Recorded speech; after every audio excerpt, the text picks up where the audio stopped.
Hello दोस्तों, आपका हमारे YouTube चैनल में बहुत बहुत हार्दिक स्वागत है। आज मैं आपको अपने इस वीडियो में प्रेजेंट इंडेफिनिट टेंस के बारे में बताने वाला हूं कि प्रेजेंट इंडेफिनिट टेंस किसे कहते हैं। तो अतः हमारे वीडियो को आप अच्छे से देखना। जहां आपको कोई भी प्रॉब्लम आए या समस्या आए तो आप कमेंट करके बता देना, मैं उसका सलूशन आपको जरूर दूंगा। चलिए अपने वीडियो को मैं स्टार्ट करता हूँ। सबसे पहले देखेंगे प्रेजेंट। हमने पहले ही इसके लिए 1, 2, 3, 4 वीडियो बना चुके हैं। आप देख सकते हो बेसिक से हमने प्रेजेंट टेंस, पास्ट टेंस और फ्यूचर टेंस के सिंपल टेंस के बारे में बता चुके हैं। इसमें हम पढ़ेंगे प्रेजेंट टेंस, इंडेफिनिट टेंस, कह सकते हैं प्रेजेंट इंडेफिनिट टेंस के बारे में अपने इस वीडियो में हम अच्छे से जानकारी प्राप्त करेंगे। सबसे पहले देखिए प्रेजेंट किसे कहते हैं। प्रेजेंट हमारा वह टेंस होता है जो अभी चल होता है, कह सकते हैं चल रहा होता है। जैसे कह सकते हैं प्रेजेंट टेंस किसे कहें, मैं अभी आपको पढ़ा रहा हूँ, ये क्या है प्रेजेंट, वर्तमान काल। इंडेफिनिट मतलब होता है अनिश्चित। जैसे अभी आप देख सकते हो, आप अभी अपने माता पिता के ऊपर आश्रित हो कि आपके माता पिता पैसा देंगे या कुछ भी आपको खाने पीने के देंगे, रहने के लिए देंगे, तो आप उनकी कहने के मान रहे हो, मतलब क्या उनके ऊपर आप अपने माता पिता के ऊपर निश्चित हो। अगर उसके आगे हम आ लगा दे तो अनिश्चित, मतलब अब आप अपने माता पिता के ऊपर अनिश्चित हो, मतलब निश्चित नहीं हो। तो इंडेफिनिट मतलब होता है अनिश्चित और टेंस मतलब होता है काल। अब इतना सुनिए, इंडेफिनिट मतलब अनिश्चित, इसमें वाक्य कैसे होंगे। जैसे मैं पढ़ाता था, कह सकता हूं मैं पढ़ाता हूं या पढ़ाता था या पढ़ाता हूंगा। आपको पता होगा कि मैं पढ़ाता था, मैं पढ़ाता हूं, तो कब पढ़ाता हूं कोई पता नहीं। जैसे मैं देखो, मैं पढ़ाता हूं, अब आपको इससे पढ़ने से पता लग रहा होगा कि मैं पढ़ाता हूं, तो ये तो क्लियर है कि मैं पढ़ाता हूं, लेकिन मैं सुबह पढ़ा रहा हूं कि शाम को पढ़ा रहा हूं कि दोपहर को पढ़ा रहा हूं, कोई चीज क्लियर हो रही है? नहीं क्लियर हो रही। तो कह सकता हूं मैं पढ़ाता हूं, कोई टाइम क्लियर नहीं है। मैं खाना खाता हूं, कह सकता हूं मैं खाना खाता हूं। अब खाना मैं खाता हूं, तो कब खाना खाता हूं, कोई टाइम क्लियर है? नहीं क्लियर। मैं खाना खाता हूँ, सुबह खाता हूँ, शाम को खाता हूँ, दोपहर को खाता हूँ, कोई क्लियर नहीं। मैं बाजार जाता हूँ, कब जाता हूँ बाजार, कोई पता नहीं। तो अगर किसी भी वाक्य के अंत में आपको दिख रहा होगा कि ता, ती या ते, मैं बाजार जाती थी, मैं बाजार जाता हूँ, मैं खाना खाता हूँ, अगर आखिरी में किसी भी वाक्य के अंत में ता, ती, ते अगर आ रहे हैं तो हमारे क्या हो जाएंगे, प्रेजेंट इंडेफिनिट टेंस के पहचान हो जाएंगे।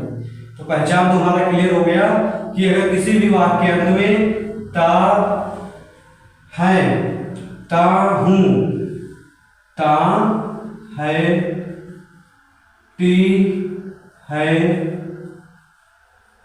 ता हूं, अगर किसी भी वाक्य के अंत में आ रहे हैं तो आप जान जाओगे वो क्या होगा, हमारा प्रेजेंट इंडेफिनिट होगा। ध्यान से सुनिए, प्रेजेंट की पहचान क्या होती है, हूं, हो, ठीक।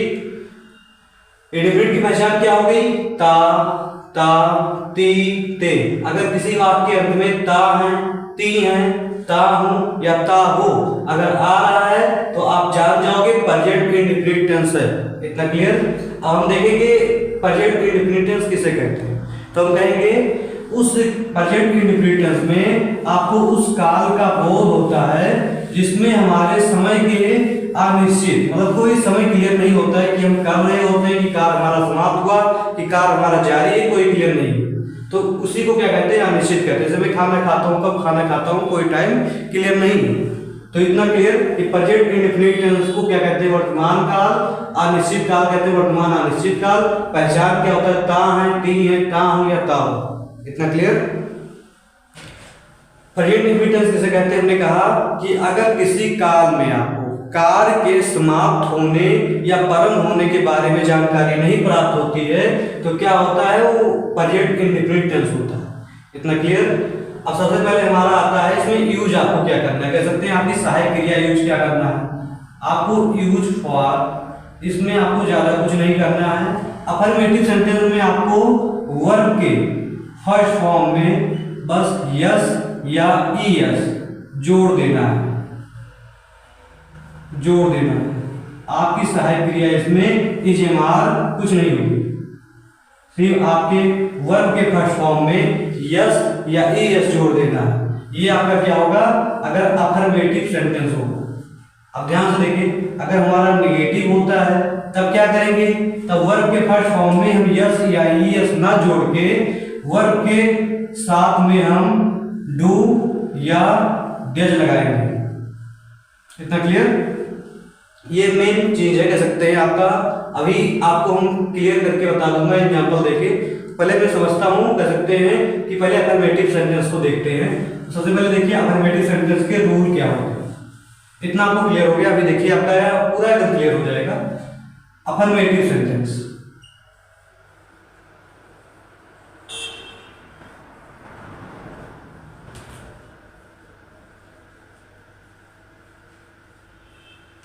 अफर्मेटिव सेंटेंस, अफर्मेटिव सेंटेंस की हिंदी क्या होती है, साधारण वाक्य। क्या होती है, साधारण वाक्य। अफर्मेटिव सेंटेंस की हिंदी होती है साधारण वाक्य। अब इसमें आपके साधारण वाक्य पूछे जाएंगे। चलिए पहले मैं रूल लिख देता हूं कि इसका रूल क्या होता है। तो रूल आप देखोगे, सबसे पहले आपका होता है सब्जेक्ट, फिर आपका होता है वर्ब का फर्स्ट फॉर्म, फिर वर्ब के फर्स्ट फॉर्म में आपको यस या ईएस जोड़ देना। फिर आपका क्या हो जाएगा, ऑब्जेक्ट हो जाएगा। फिर आपका क्या हो जाएगा, अदर वर्ड, अदर वर्ड। इतना क्लियर? इसे सुनिए, रूल क्या है, सब्जेक्ट, वर्ब का फर्स्ट फॉर्म यस या ईएस, इन ऑब्जेक्ट है अदर वर्ड। अब हम चलते हैं एग्जांपल लेते हैं, फिर इसको बनाना सीखेंगे ये कैसे बनते हैं। जैसे मैं पढ़ाता हूं, आप देख सकते हो इस वाक्य के अंत में ता हूं आ रहा है कि नहीं आ रहा है। ता हूं से आपको क्लियर हो जाएगा कि प्रेजेंट इंडेफिनिट टेंस। अब सबसे पहले देखिए इसको बनाते समय आपका सब्जेक्ट क्या है। सब्जेक्ट मेरे बारे में कहा जा रहा है कि मैं पढ़ाता हूं, तो मैं यहाँ क्या हो जाएगा, सब्जेक्ट। मैं की इंग्लिश क्या होती है, आई होती है। अब देखिए वर्ब का फर्स्ट फॉर्म, यहाँ मैं कार्य क्या कर रहा हूँ, कार्य हमारा है पढ़ाना, तो पढ़ाने का क्या होता है, इंग्लिश रीड होता है। तो आपको इतना क्लियर होना चाहिए कि पढ़ाने का क्या होता है, रीड होता है, आई रीड। अब एक चीज और मैं आपको बता देता हूँ कि यस या ईएस हमको किस किस वाक्यों के साथ में प्रयोग करना है। अगर हमारे सब्जेक्ट में ही, सी, इट, नेम या दिस, ये सब हमारे सब्जेक्ट आ रहे हैं, तभी आपको यस या ईएस का प्रयोग करना है। इतना क्लियर होना चाहिए, प्रयोग तभी करना है। अगर आपके सब्जेक्ट में ही, सी, इट, नेम, दिस आ रहे हैं, तभी आपको यस या ईएस का प्रयोग करना है। अगर हमारे सब्जेक्ट में आई, यू या बी या दे, अगर ये ऐसे वाक्य आ रहे हैं तो हमको यस या ईएस का प्रयोग नहीं करना है। इतना क्लियर होना चाहिए, प्रयोग नहीं करना है।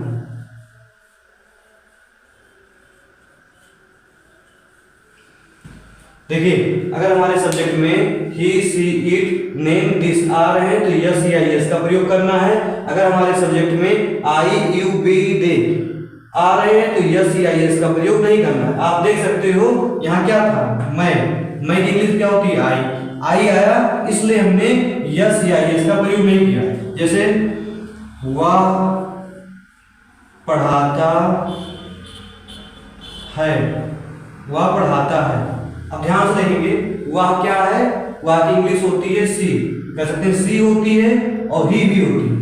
अगर यहाँ वह पढ़ाती है स्त्रीलिंग है तो आप सी लगाओगे, और वह पढ़ाता है पुरुष लिंग है तो आप ही लगाओगे। तो पढ़ाता कह सकते हैं वह की इंग्लिश क्या होगी, ही होगी। पढ़ाता का क्या होता है, आपको भी हमने बताया कि रीड होता है। अब आपका क्वेश्चन उठता है कि वर्ब के फर्स्ट फॉर्म में हम यस या ईएस लगाएंगे कि नहीं लगाएंगे। तो आप देख सकते हो ही के साथ हम यस या ईएस लगाएंगे तो यहाँ क्या हो जाएगा, रीड्स हो जाएगा। इतना क्लियर? हमने क्या कहा, सब्जेक्ट आपका ही आया है तो ही के साथ हम यस या ईएस लगाएंगे तो क्या हो जाएगा, रीड्स हो जाएगा। जैसे वह जाती है, अब देखिए ध्यान से, वह जाती है, मतलब क्या है, जाता नहीं है, जाती है, लड़की। तो लड़की के लिए आप क्या लगाओगे, ही का सी लिखोगे। तो सी लिखने के बाद आप देखोगे जाती, जाने का क्या होता है, गो होता है। तो गो हो गया हमारा वर्ब, गो ही तो हुआ। अब यस या एस लगाना है। आप देखोगे सी के साथ भी हमको यस या एस लगाने हैं, तो हमारा इसमें ई एस जुड़ जाएगा, क्या हो जाएगा, गो जुड़ जाएगा। आशा है मुझे इतना आपको समझ में आया होगा। एक एग्जांपल और लेते हैं। तुम बाजार जाते हो, तुम बाजार जाते हो। अब तुम की इंग्लिश क्या होती है, तुम की इंग्लिश होती है यू, तो यू हो जाएगा यहाँ। आप देखेंगे तुम की इंग्लिश होती है यू, फिर देखिए यू के साथ हमारा वर्ब का फर्स्ट फॉर्म, वर्ब का फर्स्ट फॉर्म क्या कार्य हो रहा है, जाना। जाने का क्या होता है, अभी हमने बताया गो होता है। अब देखिए यस या यस, क्वेश्चन उठता है कि यस हम लगाएंगे कि नहीं लगाएंगे, तो यू है सब्जेक्ट हमारा, क्या है, यू। यू के साथ हमको यस या यस का प्रयोग नहीं करना है, वैसे ही रहने देना है। कहाँ भैया जा रहे हैं, बाजार जा रहे हैं, तो गो टू क्या हो जाएगा, मार्केट हो जाएगा। इतना क्लियर। इसको आपको नोट करना हो नोट कर लीजिए। अब मैं मिटाने जा रहा हूँ, आपको आशा है क्लियर आएगा। कोई भी दिक्कत होगी तो कमेंट करके बताइए, मैं इसके आगे और बताऊंगा। अब हम पढ़ेंगे इसके बाद नेगेटिव सेंटेंस को। नेगेटिव सेंटेंस कैसे कहते हैं, इसको नोट करिए, फिर मैं इसको मिटा के आपको आगे बताता हूँ।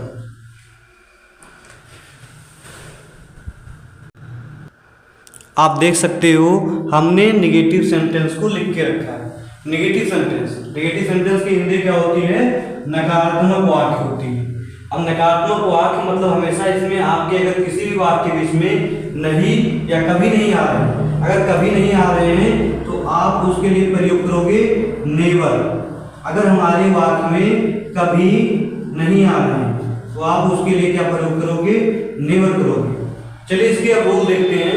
सबसे पहले क्या होता है हमारा, इसमें सब्जेक्ट आ जाता है, सब्जेक्ट। फिर उसके बाद आता है हमारा, इसके बाद हमारा आएगा डू या डेट। फिर हम लगाएंगे क्या, इसके बाद हम लगाएंगे नॉट। फिर हम लगाएंगे वर्ब का फर्स्ट फॉर्म। फिर क्या हो जाएगा हमारा, ऑब्जेक्ट आ जाएगा। फिर हमारा आ जाएगा अदर वर्ड। क्या आ जाएगा, अदर वर्ड। ध्यान से देखेंगे, इसमें आपको यस या यस वर्ब के फर्स्ट फॉर्म में नहीं लगाना है, आपको डू या डज लगाना है। तो अब देखिए इस यस या यस का काम खत्म होता है, इसलिए मैं इसको मिटा देता हूं, आपको बताता हूं। देखो इसमें कुछ खास नहीं है, आपको ही सी इट नेम दिस के साथ जैसे यस या यस का प्रयोग करना था, इसमें आपको ही सी इट नेम दिस के साथ या इसका इसका प्रयोग नहीं करना है। आपको इसमें लगाना है डज नॉट। क्या लगाना है, डज नॉट लगा देना है। और आप देखेंगे आई यू बी दे के साथ यस या यस का प्रयोग नहीं करना था, इसमें आपको यस या यस का प्रयोग तो बिल्कुल नहीं करना है, लेकिन इसमें आपको क्या लगाना है, अगर ये आता है तो डू नॉट आप लगाओगे। अगर हमारा सब्जेक्ट आई यू बी दे आ रहा है तो उसके साथ डू नॉट लगाओगे। अगर हमारा सब्जेक्ट ही सी इट नेम दिस आ रहा है तो उसके साथ आप डज नॉट लगाओगे। अब ध्यान से देखेंगे, हमारा रूल हो गया subject do does not, verb का first form, object other word. अब एग्जांपल लेते हैं, एक एक सीखते हैं। ध्यान से देखेंगे आप, जैसे मैं नहीं पढ़ाता हूँ, मैं नहीं पढ़ाता हूँ। अब देखिए मैं की इंग्लिश क्या होगी, यहाँ पे सब्जेक्ट है, सब्जेक्ट क्या हो जाएगा, आई हो गया। आई के साथ अभी हमने बताया क्या लगाना है, आई यू बी दे के साथ आपको डू नॉट लगाना है, तो यहाँ क्या हो जाएगा हमारा डू नॉट हो जाएगा। अब देखिए हमारा डू नॉट हो गया। वर्ब का फर्स्ट फॉर्म क्या है, पढ़ाना। पढ़ाने का क्या हो जाएगा, रीड हो जाएगा। बन गया, कितना छोटा है, देख सकते हो। मैं नहीं पढ़ाता हूँ, मैं की इंग्लिश आई, मैं के साथ आपको साइड क्रिया क्या लगानी है, डू नॉट लगानी है। हमने डू नॉट लगाया, वर्ब का फर्स्ट फॉर्म क्या है, पढ़ाना, रीड हो गया। दूसरा एग्जांपल लेते हैं, वह नहीं पढ़ाती है। अब ध्यान देखेंगे, वह नहीं पढ़ाती, वह नहीं पढ़ाती मतलब क्या होगी, फीमेल होगी, स्त्री। तो इसके लिए आप क्या लगाओगे, सी लिखोगे। सी के साथ आपको पता होना चाहिए डू लगाएंगे कि डेज, तो हम बता देते हैं सी ही सी इट नेम दिस के साथ हमको डेज नॉट लगाना है। तो यहाँ हमारा क्या हो जाएगा, डेज नॉट हो जाएगा। और यहाँ पढ़ाती का क्या होगा, वही रीड ही होगा। तो आपका ये क्या हो गया, रीड। ये भी आशा है कि हमको आपको क्लियर हुआ होगा। अब इसके बाद हम सीखेंगे अपने इंट्रोगेटिव सिंगल सेंटेंस को। तो आपको नोट करना हो तो नोट कर लीजिए, मैं इसको मिटाने जा रहा हूं।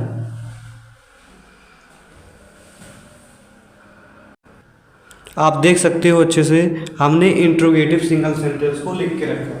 अब क्वेश्चन उठता है इंट्रोगेटिव सिंगल सेंटेंस होते क्या है। तो इंट्रोगेटिव सिंगल सेंटेंस की हिंदी होती है प्रश्नवाचक इकेरा वाक्य। इंट्रोगेटिव सिंगल सेंटेंस अगर आपके आते हैं क्वेश्चन में तो आप इतना याद रखना, अगर हमारे वाक्य में क्या से क्वेश्चन आरंभ होते हैं तो आपका हो जाएगा इंट्रोगेटिव सिंगल सेंटेंस। सबसे पहले इसका हम रूल देखेंगे कि इसका हमारे रूल क्या होता है। तो रूल से आप देखोगे, सबसे पहले आपकी सहायक क्रिया। अभी हमने क्या बताया था, ही सी इट नेम इसके साथ आपको क्या लगाना था, डज नॉट, और यू बी डी के साथ क्या लगाना था, डू नॉट। अब हमको डज नॉट और डू नॉट का प्रयोग ना करके आई यू बी डे के साथ हमको सिर्फ कर सकते हैं सहायक क्रिया में डू लगाना है, और ही सी नेम इट दिस के साथ आपको कर सकते हैं सिर्फ डज लगाना है। इतना क्लियर। अभी देखेंगे एग्जांपल से आपका क्लियर हो जाएगा। सबसे पहले इसमें क्या आएगा, डू, फिर क्या आएगा, डज, फिर क्या आएगा हमारा सब्जेक्ट, फिर इसके बाद आपका क्या आएगा, वर्ब का फर्स्ट फॉर्म, फिर क्या आएगा हमारा ऑब्जेक्ट आ जाएगा, फिर हमारा क्या आएगा, आदर वर्ड आ जाएगा, आदर वर्ड। एक चीज में खास आ जाती है जो हमारा है क्वेश्चन मार्क, मतलब क्या प्रश्नवाचक वाक्य है, तो आपसे क्वेश्चन पूछे ही जाएंगे तो आपका प्रश्नवाचक वाक्य होगा। अब चलिए एग्जांपल लिखते हैं, फिर आपको समझाते हैं। जैसे क्या मैं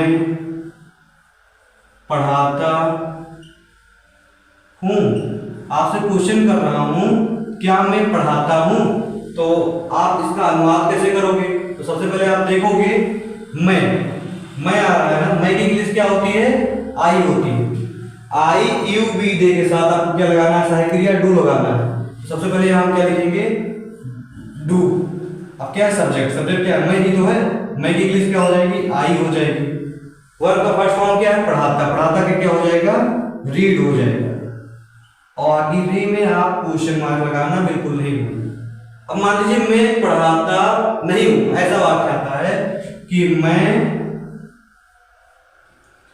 पढ़ाता, कह सकते हैं क्या, गलती हो गई, कह सकते हैं क्या मैं पढ़ाता नहीं हूं। अगर आपके निगेटिव सेंटेंस आती है तब कैसे बनाओगे आप, तो ये भी देख लीजिए, क्या मैं पढ़ाता नहीं हूं। सबसे पहले आपकी सहायक क्रिया क्या रहेगी, डू ही रहेगी, इसमें कोई परिवर्तन नहीं होगा। फिर हमारा क्या है सब्जेक्ट, सब्जेक्ट आपका क्या होगा, आई ही होगा। बस आई के बाद सब्जेक्ट के बाद आपका अगर निगेटिव आता है तो यहाँ आप नॉट जोड़ दोगे, तो हमारा क्या हो जाएगा, डू आई नॉट, पढ़ाता का क्या हो जाएगा, रीड, रीड, फिर क्वेश्चन मार्क लगा के काम खत्म करो। देखिए और डैश का प्रयोग करिए, जैसे क्या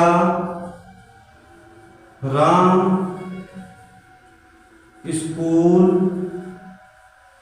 जाता है।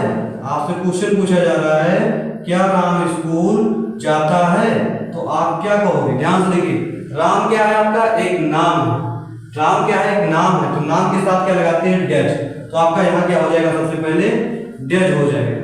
इतना क्लियर होना चाहिए। फिर क्या है हमारा सब्जेक्ट, सब्जेक्ट क्या है, राम, तो आपका क्या हो जाएगा, यहाँ राम हो जाएगा। फिर देखेंगे आपका क्या है, वर्ब का फर्स्ट फॉर्म, जाता ना, जाता का क्या होता है, गो, कहाँ जा रहा है, स्कूल जा रहा है, तो गो टू स्कूल, फिर क्वेश्चन मार्क।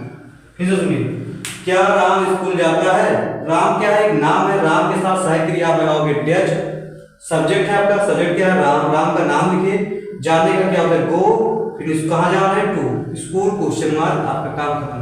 आप इसको नोट करिए, फिर मिटाते हैं, हम इंट्रोगेटिव डबल सेंटेंस को बताते हैं, फिर हमारा इन प्रेजेंट इंडेफिनिट टेंस का खात्मा होता है। आप देख सकते हो हमने इंट्रोगेटिव डबल सेंटेंस को लिख के रखा है। इंट्रोगेटिव डबल सेंटेंस की हिंदी क्या होती है, प्रश्नवाचक दोहरावाचक। अगर आपसे क्वेश्चन किए जाते हैं क्या, कब, कैसे, तो आपका क्या हो जाएगा, इंट्रोगेटिव डबल सेंटेंस हो जाएगा। इसका रूल देखिए, आपका रूल एकदम सिंगल के जैसे होता है, बस इसमें आपका क्या आ गया जाता है, क्वेश्चन वर्ड। आपसे क्वेश्चन पूछे जाएंगे क्या, कब, कैसे, तो आपका क्या होता है, ध्यान से देखेंगे, इसको बनाते हैं, लिखा हुआ है question word, to dash subject, अगर आपकी कह सकते हैं निगेटिव आती तो बीच में नॉट भी आ जाएगा। वर्ब का फर्स्ट फॉर्म ऑब्जेक्ट आदर वर्ब क्वेश्चन मार्क लगाना बिल्कुल नहीं भूलना तो गलत हो जाए। जैसे तुम कहां पढ़ते हो, तुम कहां पढ़ते हो, आपसे क्वेश्चन पूछा जा रहा है तुम कहां पढ़ते हो। कहां की इंग्लिश आपको पता होना चाहिए। सबसे पहले क्या है, हमारा रूल से बना है, हमारा क्वेश्चन वर्ड, क्वेश्चन इसमें क्या है कहां, तो कहां की इंग्लिश क्या होती है, वेयर होती है। फिर आप देखेंगे क्या आ रहा है, डू या डैश, तो तुम की इंग्लिश क्या होती है, यू, यू के साथ आपको क्या लगाना है, डू लगाना है, तो यहाँ हमारा क्या हो जाएगा, डू। फिर क्या आ रहा है, सब्जेक्ट, सब्जेक्ट क्या है, तुम की इंग्लिश क्या हो जाएगी, यू हो जाएगी। फिर क्या आ रहा है, वर्ब का फर्स्ट फॉर्म सब्जेक्ट, सब्जेक्ट क्या है, पढ़ना, पढ़ने का क्या हो जाएगा, रीड हो जाएगा। और आप देखोगे इसमें ऑब्जेक्ट आदर वर्ड नहीं है, क्वेश्चन मार्क लगा के खत्म कर दो। क्लियर, कहां की क्या हो गया, वेयर हो गया, डू लगाया हमने, यू लगाया और रीड लगाया, क्वेश्चन मार्क खत्म। जैसे वह क्या पढ़ती है, कहा जाए कि वह क्या पढ़ती है, मतलब कोई लड़की है वह क्या पढ़ती है, तो सबसे पहले आपको पता होना चाहिए क्वेश्चन वर्ड क्या है। क्वेश्चन वर्ड क्या है, क्या की इंग्लिश यहाँ क्या हो जाएगी, क्या की इंग्लिश हो जाती है व्हाट, व्हाट हो गई। आप देखेंगे अब क्या डू या डैश, तो आपको पता होना चाहिए क्या, क्या वह पढ़ती है, क्या वह पढ़ती है स्त्रीलिंग है, मतलब क्या लगेगा, वह का सी लगेगा, और सी के साथ सहायक के हम क्या लगाते हैं, डैश लगाते हैं, तो यहाँ पर क्या हो जाएगा, डैश हो जाएगा। सब्जेक्ट क्या है हमारा, वाह की इंग्लिश क्या होती है, सी होती है, तो यहाँ सी हो गया। पढ़ती, पढ़ती का क्या होता है, वर्ब का फर्स्ट फॉर्म आ रहा है, तो क्या हो जाएगा, रीड हो जाएगा। फिर आपका यहाँ क्वेश्चन मार्क लगा के काम करना। अब मान लीजिए पल के लिए हमारा निगेटिव आ जाता है, जैसे क्या वह, कह सकते हैं वह क्या नहीं पढ़ती, कह सकते हैं वह क्या नहीं पढ़ती। अगर इसके बीच में हम निगेटिव भी बना देते हैं तो आपको कोई चिंता की बात नहीं करनी है।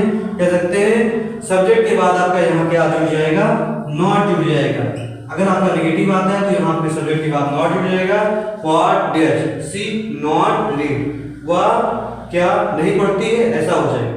इतना क्लियर। आशा है कि हमारा वीडियो आपको अच्छा लगा होगा। अगर हमारे वीडियो में कोई कमी हो तो कमेंट करके बताइए, मैं उसे और सॉल्व करूंगा और आपको और अच्छे से समझाऊंगा। आप अपने से अधिक दोस्तों को इस वीडियो को शेयर करें, जिससे वो पढ़ लिख के भविष्य में कुछ आगे बढ़ कर पाए। जय हिंद, जय भारत। चलते हैं, अगले वीडियो में आपसे मिलते हैं।